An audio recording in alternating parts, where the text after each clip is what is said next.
Hi guys, it's Dana from RescueDogTreats.com, and this is part 4 of converting a regular garden into a square foot garden.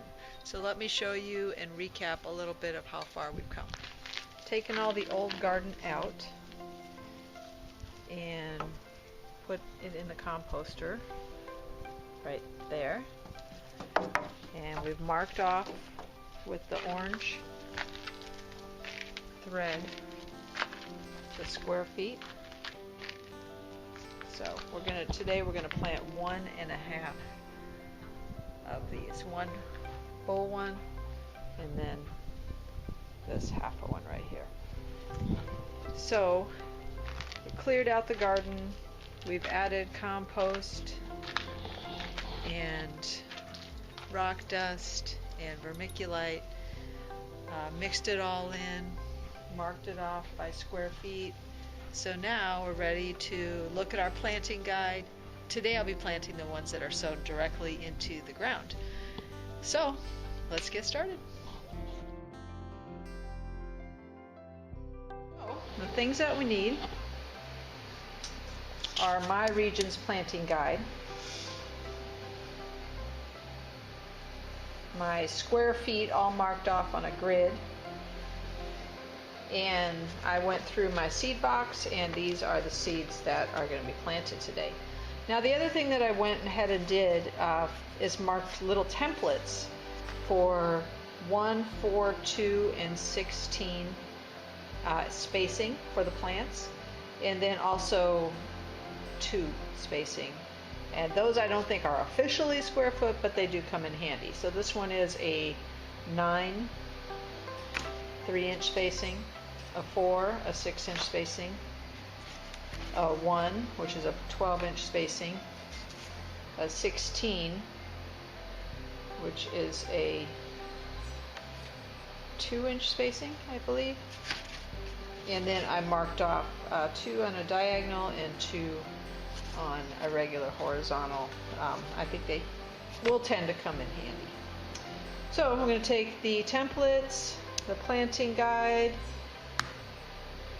the template, and the grid, and on the grid I just marked what I'm actually going to plant. Like, for example, spinach I'm going to use the 9, and eggplant I'm going to use the 1, and carrots I'm going to use the 16, and so on. Now the F's in the spacing are for the flowers, the flowers that bring the beneficial insects into the garden. Okay? So there you have it. I think we're ready to begin planting. See you outside. Okay, let's check out the soil. I think it might need a little bit of moisture because it's been quite dry for the last few days. So let's check it out and see what it looks like. Let's see. Yeah, this is a pretty dry. So what I'm going to do before I do anything is to give it a good soaking. So the ones I'm going to plant today are right in this little cup. And I've got my guide, and I've got my templates. So let's get planting.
We've got the vegetables seeds planted, Now you may have noticed that I didn't do the peppers and the tomatoes because they're still in the house and they're in the process of hardening off. So the last thing to do is the flowers.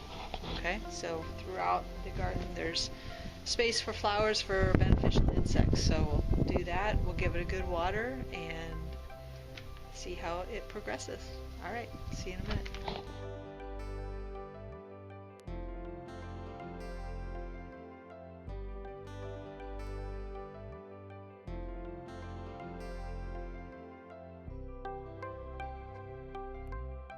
So today I just planted all the seeds, but I also wanted to show you the starts that are inside.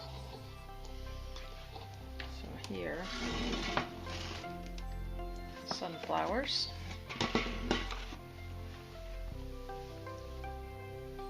And the tomatoes and the peppers. They've got a ways to go.